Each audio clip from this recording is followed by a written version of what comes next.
The 1980s were a golden age for shopping malls with stores that have since disappeared. Fast checkout, 24-hour quick drop return, open late every night. Well, the perfect video store. Many of these stores were central to our childhood memories, teenage hangouts, or favorite adult shopping spots. Over the years, as giant retailers like Walmart, Target, and Amazon grew, many smaller mall-based stores found it hard to compete. Let's remember some of the iconic stores from the 1980s that are no longer part of our shopping landscape. Number 1, Gadzooks. So you decided to work at Gadzooks for the summer, and hopefully much longer. Gadzooks was a fashion retailer established in 1983 in Carrollton, Texas by Larry Titus and Jerry Sjapansky. Started as a humble t-shirt shop, it quickly became a hit among teenagers with its catching Volkswagen Beetle logo and a slice of a life-size Beetle car displayed in every store. This unique decor sets Gadzooks apart in the competitive teen fashion market. As the business flourished, the founders expanded their offerings to include a diverse range of clothing styles, capturing the rebellious spirit of youth. However, in a bold move in 2003, Gadzooks decided to drop their entire male clothing line to focus exclusively on female customers. This change was followed by controversial advertising slogans like "Stop Equality" and "Proud to be Misogynistic," which did not go well with the audience. Financial troubles weren't far behind. The mall staple filed for bankruptcy twice in the early 2000s. In a final bid to save the brand, Forever 21 acquired Gadzooks in 2005. Closing many underperforming stores and reducing the chain from 243 to about 150 locations. Despite these efforts, the chain could not recover fully and eventually disappeared from the retail landscape. The closure of Gadzooks holds on to the bold narrative of the fashion game, bringing us to another famous store in the 1970s that faced a similar fate. Number 2, Warner Brothers Studio. A lot of time to find the right gifts for everybody. There's so much Christmas fun at the Warner Brothers Studio Store. The Warner Brothers Studio Store quickly became a fan favorite, offering merchandise from beloved Warner Bros. Franchises like Looney Tunes, DC Comics, and Hanna-Barbera. These stores were experiences, complete with themed sections and elaborate displays that brought characters like Bugs Bunny, Batman, and Scooby-Doo to life. Customers could find everything from clothing and toys to collectibles and home decor. At the peak of its popularity, the Warner Brothers Studio Store operated over 130 locations worldwide. Fans rushed to these stores, eager to immerse themselves in the world of Warner Bros. However, as the retail landscape evolved and competition intensified, the stores began to struggle financially. Despite the initial success and the loyal customer base, the Warner Bros. Studio Store could not adapt to the rapidly changing market dynamics. The final years saw attempts to revitalize the brand and attract new customers, but these efforts needed to be improved.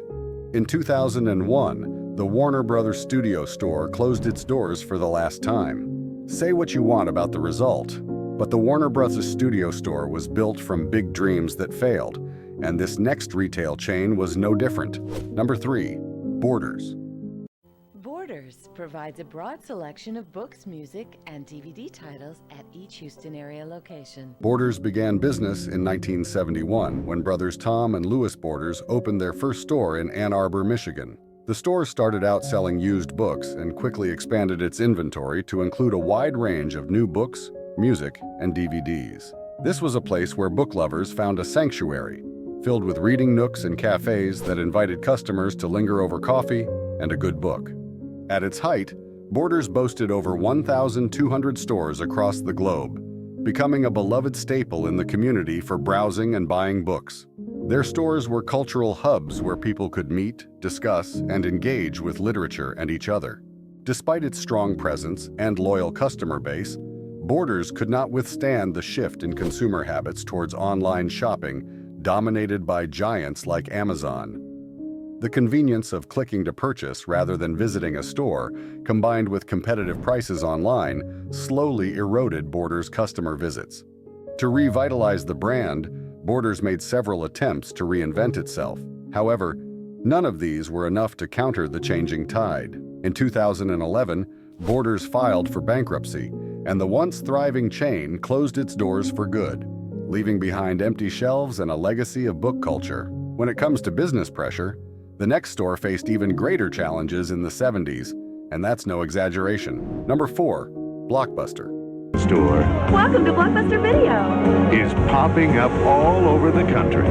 Blockbuster was a video rental industry that began in 1985 in Dallas, Texas. With its symbolic blue and yellow storefronts, Blockbuster quickly became a household name, offering a wide array of VHS tapes, DVDs, and video games. At its peak in the early 2000s, it had over 9,000 stores globally and was the destination for family movie nights and gatherings of friends. As a cultural staple, Blockbuster provided a social setting where people could meet, discuss their favorite films, and discover new ones together. However, the rise of digital streaming services like Netflix began to overshadow the traditional video rental model. Coupled with a series of poor business decisions, Blockbuster's prominence declined. The shift to digital streaming, fierce competition from online platforms, and declining foot traffic in stores marked the beginning of the end.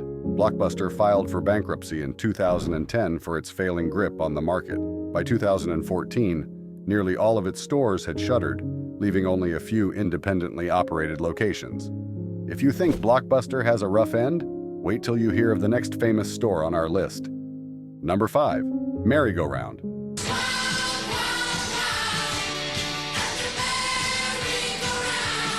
Merry-Go-Round was a fashion retailer founded in 1968 in Baltimore by Leonard Weinglass and Harold Goldsmith. Started as a humble blue jeans store but quickly became a trendsetter in the fashion industry. Catering to the 15 to 35 age group, the store expanded its offerings to include a wide array of trendy clothing for both women and men, perfectly capturing the MTV generation's desire for the latest styles. Buyers from Merry-Go-Round keenly followed music videos to pick up emerging trends influenced by popular bands and artists. Having lots of malls across America during the 1980s, Merry-Go-Round was the place to shop for the newest and coolest in fashion. However, as the 1990s approached, the fast-paced world of trend chasing began to take its toll. The company struggled with overexpansion and a rapidly changing fashion landscape. Despite operating 536 locations by 1996, Merry-Go-Round could not sustain its business model, leading to a bankruptcy filing and the closure of all its stores that same year. In 2011, a list by MainStreet.com even ranked Merry-Go-Round among the stores gone but not forgotten. Merry-Go-Round will be remembered for its quick adaptation to fashion trends, while the next retail chain on this list will be remembered for a much more disastrous closure. Number 6. K&B Drugs.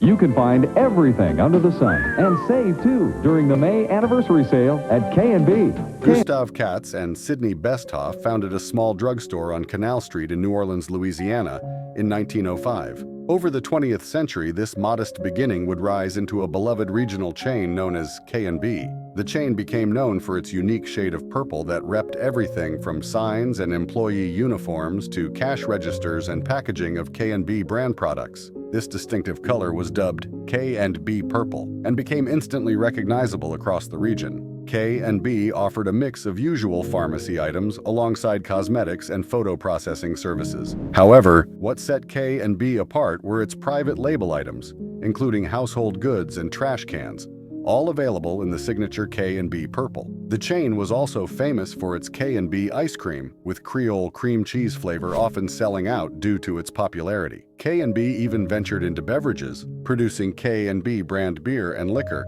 the latter named Yendis, which is Sydney spelled backward. From its initial location, K&B grew to more than 186 stores spread across 6 states. Despite this expansion, the intense competition in the drugstore market by the mid-1990s took a toll. In 1997, the entire chain was acquired by Rite Aid. Some K&B stores were converted into Rite Aid locations or other businesses, while others were eventually demolished. If you were a fan of K&B, you'd love to hear about how the next store chain was closed. Number 7. Sharper Image.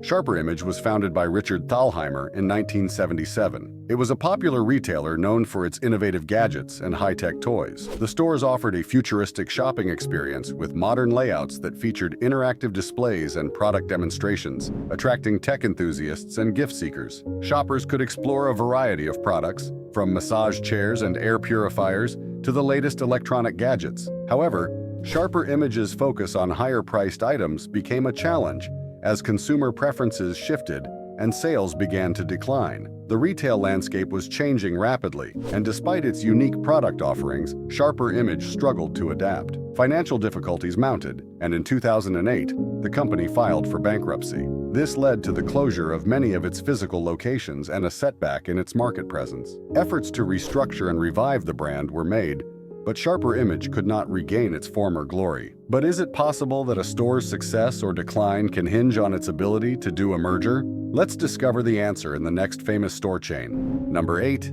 Jitney Jungle. Shopping at Jitney has been a Southern tradition for over 80 years.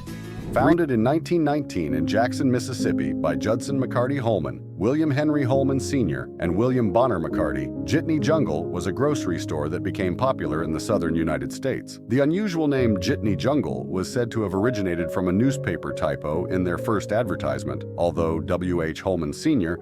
contested this story, explaining it was actually a clever play on contemporary slang. The store's slogan, "Every jitney would be a jungle of bargains that could save the customer a jitney on a quarter," shows their focus on affordability and value. The concept of a cash-and-carry grocery, new at the time, helped Jitney Jungle to survive through the Great Depression. By 1992, the chain had more than 100 stores across Mississippi and neighboring states. However, in the mid-1990s, Jitney Jungle's decision to merge with a New York investment firm proved catastrophic, putting the company in heavy debt. This, combined with other poor financial decisions, led to an irreversible decline. By the year 2000, all Jitney Jungle stores had closed their doors permanently. If Jitney Jungle was about a merger to decline, then this next store chain was about something more unbelievable. Number 9. Discovery Channel Store.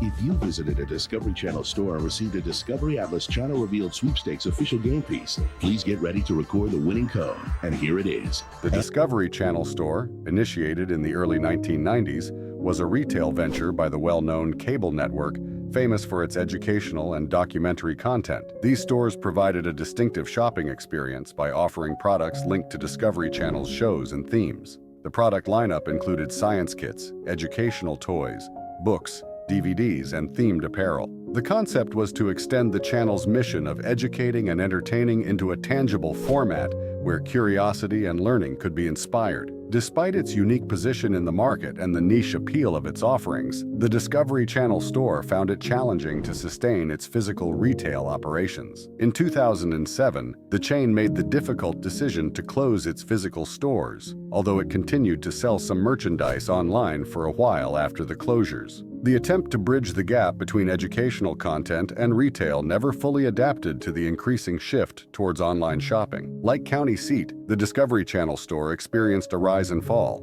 Both franchises once held significant places in their respective industries, just like the next store. Keep watching to find out what the next store on our list has in common with this one. Number 10. County Seat. Come visit Lone Star Country Store in Calallen. We have a lot of new arrivals. You'll find plenty of styles of boots to choose from. County Seat, a clothing store chain founded in 1973 by Jack Crocker, started as a specialty shop focusing on blue jeans in Dallas. The store quickly gained popularity, and by 1977, it had expanded to 183 locations, offering a broader range of casual clothing and sportswear. In 1983, County Seat was sold to Carson Peary Scott, a department store chain based in Chicago, for $71 million. This acquisition led to a redesign of the stores and a shift in target demographic to teenagers. As the chain went through several ownership changes, it struggled to maintain a clear identity and relevance in the competitive retail market. This identity crisis led to a shortage in customer base, and by 1996, County Seat was forced to file for Chapter 11 bankruptcy protection. The subsequent years saw the gradual closing of its locations across the country, with the final stores shutting down in 1999. Despite its initial success and rapid expansion, the inability to solidify a consistent brand identity and keep up with market demands led to its decline. Next on the list is a shore chain that might be even more careless in its operation to cause a sharp decline. Number 11. Circuit City. Circuit City started as Ward's company. Get me up to speed. Fast. At Circuit City, you'll learn all about digital photography. A television store. It rebranded to Circuit City in 1983, growing to become a key player in the consumer electronics retail sector. The store offered an extensive selection of electronics, including televisions, computers, appliances, and audio equipment, catering to tech enthusiasts. At its peak, Circuit City boasted over 700 stores across the United States and Canada. However, intense competition from rivals like Best Buy and emerging online retailers gradually eroded its market share. Strategic missteps further compounded these challenges, leading to financial struggles. In 2008, these mounting pressures forced Circuit City to file for bankruptcy, and by early 2009, all its stores had closed. For the next part of our famous store tour, let's visit a store that almost everyone who has visited it remembers fondly. Number 12, Mervyn's. Keep everyone's sizes written down, just in case. The holiday sale at Mervyn's today. On July 29, 1949, Melvin Morris opened a store in a planned community near San Lorenzo, California, initially intended to be named Mervyn's.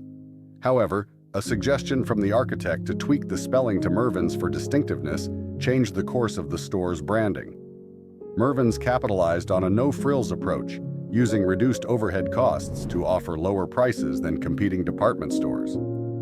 It also featured factory seconds with minor flaws at deeply discounted rates, which were practically undetectable to customers, further enhancing its appeal to budget-conscious families.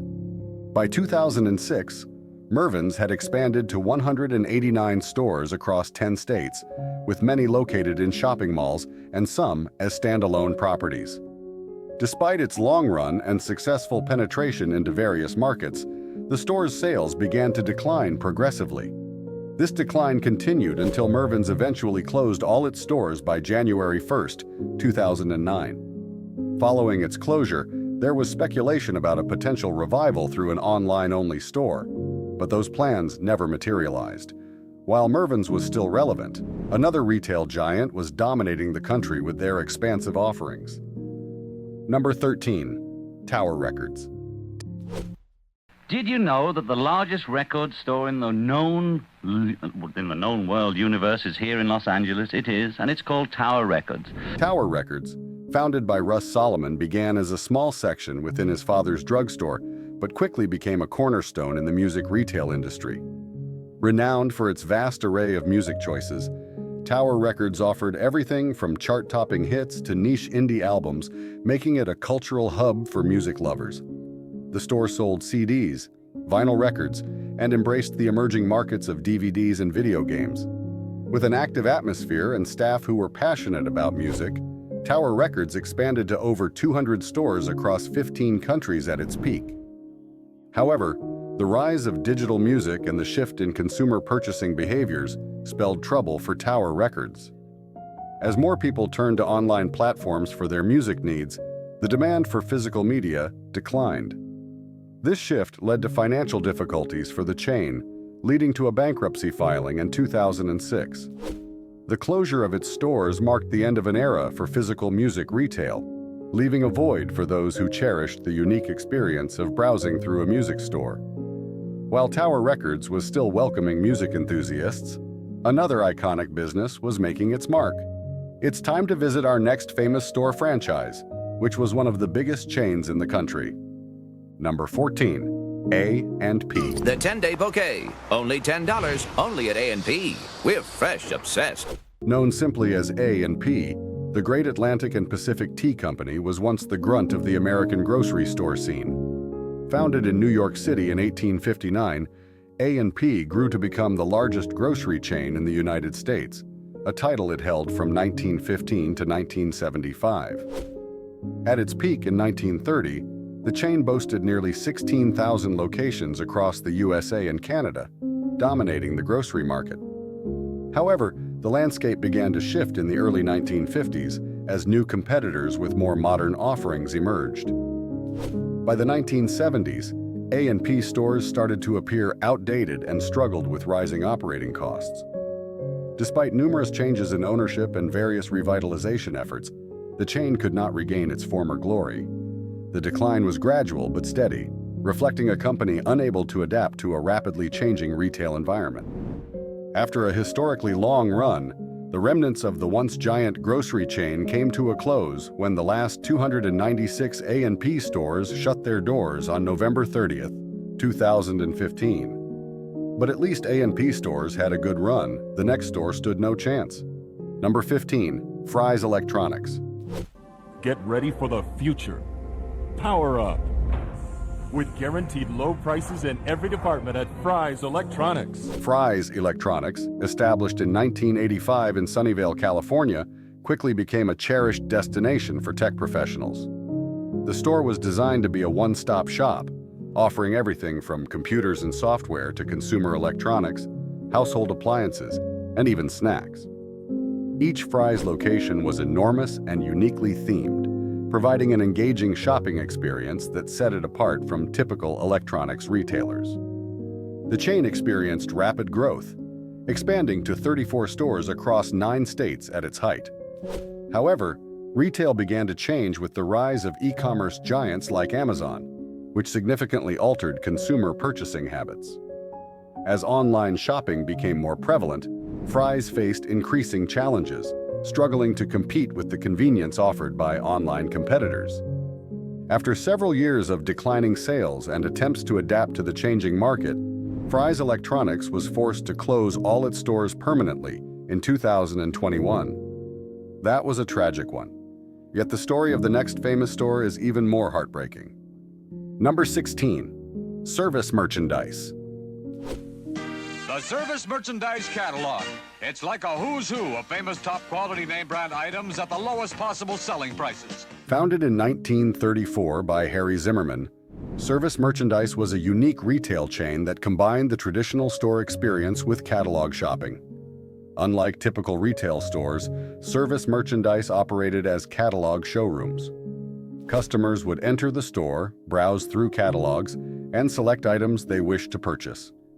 They filled out a form with their choices, handed it to a cashier, and waited while employees retrieved the items from the storeroom. The items on the store floor were for display only.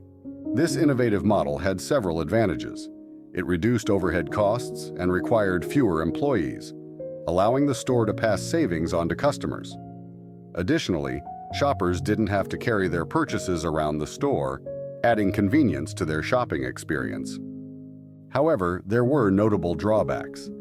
Customers often find the process of filling out forms and waiting for items inconvenient. Sometimes the wait could be just a few minutes, but in other cases, they were asked to return hours or even days later to pick up their purchases. Over time, this model proved impractical for most customers, contributing to the chain's decline. Service Merchandise's last stores closed their doors in 2002. While innovative, the catalog showroom model could not keep pace with the changing preferences and expectations of consumers. Nobody really anticipated the end of Service Merchandise in such a manner, and it's still dearly missed. However, the history of the next store might have a distinctly different flavor. Number 17, Linens and Things. Looking for a good excuse to redecorate your home? Come to Linens and Things for the brand, selection, and low prices you dream of. Bedroom things, kitchen things, bath things, all the home things you want. Linens and Things, founded in 1975, was once a go-to retailer for coordinating bedding, window treatments, rugs, lamps, and accessories. Over more than 30 years, the chain expanded significantly, establishing locations across the United States and Canada, with its headquarters in Clifton, New Jersey. Initially, the stores gained popularity for offering quality items at reasonable prices, attracting a broad customer base looking for home decor solutions. However, over the years, Linens and Things shifted its business model towards higher-priced items. This change gradually reduced its core customers, contributing to a steady decline in shopper loyalty and store footfall. The decline was not sudden, but gradual. The physical stores of Linens and Things closed in 2008, an indicator of its declining relevance in a competitive retail environment. The brand attempted to survive through online-only sales starting in 2009, hoping to capture the growing number of consumers shopping on the internet. Despite this strategic change, the challenges persisted, and by 2018, Linens and Things ceased all operations. The end of Linens and Things was a conclusion to a retail legacy. Despite the downfall of Linens and Things, the misfortune of the next store is even more profound. Number 18. KB Toys. At your nearby KB Toy Store, you'll have a great time because there are so many exciting toys, games, and model kits for you to see. KB Toys, originally launched as Kaufman Brothers in 1922, started as a wholesale candy store by brothers Jerry and Harry Kaufman. By 1946, the Kaufmans shifted their focus primarily to toys, transforming their business into a wholesale toy store and maintaining only a minor selection of candy. This change was the beginning of what would become a beloved mall under the name KB Toys. With 461 locations at its peak, KB Toys rose to become the second largest toy store chain in the United States, headquartered in Pittsfield, Massachusetts. The stores were a familiar sight in malls across the country, offering a wide range of toys and games that captured the imaginations of multiple generations of children. The brand was known for its engaging store layouts and a deep assortment of popular toys, which made it a destination for parents and children during its heyday. However, competition from larger chains and online retailers, along with shifting consumer habits, began to undermine KB Toys' business model. Despite its historical significance and presence in American shopping culture, KB Toys ceased operations on February 9, 2009, marking the end of an era for the iconic toy store. Let's transition from the playrooms of America's favorite store to another cherished regional mall that had a rather bad downfall. Number 19. Sport Chalet. Fishing, baseball gloves and bats, hockey gear, and a whole lot more. Sport Chalet, your one-stop holiday shopping store. Founded in 1959 by Norbert Olbers in La Canada, Flintridge, California, Sport Chalet started as a sporting goods store but quickly became beloved by Southern California's active community. The store specializes in providing a wide array of equipment, apparel, and services for outdoor and athletic pursuits such as skiing, scuba diving, and rock climbing.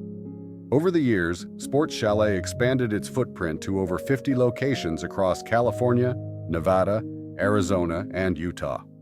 It built a strong reputation for its knowledgeable staff and extensive selection, becoming a trusted name among outdoor athletes. After some time, Sport Chalet started facing challenges from larger national retailers and the rise of e-commerce platforms.